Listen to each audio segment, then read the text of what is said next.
Fiche d'objet SCP-173. Classe Euclide. Procédure de confinement spéciale. L'objet SCP-173 doit être conservé dans un conteneur verrouillé en toutes circonstances. Lorsque des membres du personnel doivent entrer dans la chambre de confinement d'SCP-173, ils doivent systématiquement être un minimum de 3 personnes, et la porte doit être immédiatement reverrouillée derrière eux.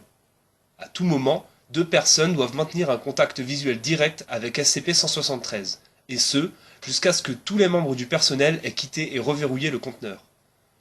Description. Transféré au site 19 en 1993, origine jusqu'alors inconnue.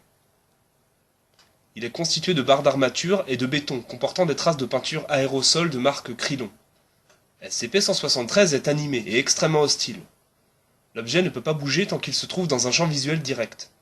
Il est impératif que le contact visuel avec SCP-173 ne soit pas interrompu. Les membres du personnel assignés à entrer dans le conteneur sont chargés de s'alerter mutuellement avant de cligner des yeux. L'objet attaque en brisant le cou de la victime à la base du crâne, ou par strangulation. Dans le cas d'une attaque, le personnel doit respecter les procédures de confinement de classe 4 concernant les objets dangereux.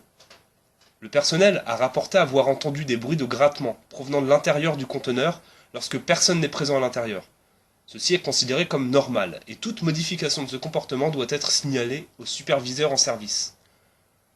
La substance brun rougeâtre sur le sol est une combinaison de matière fécale et de sang. L'origine de cette substance est inconnue.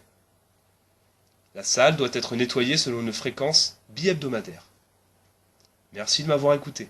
À bientôt.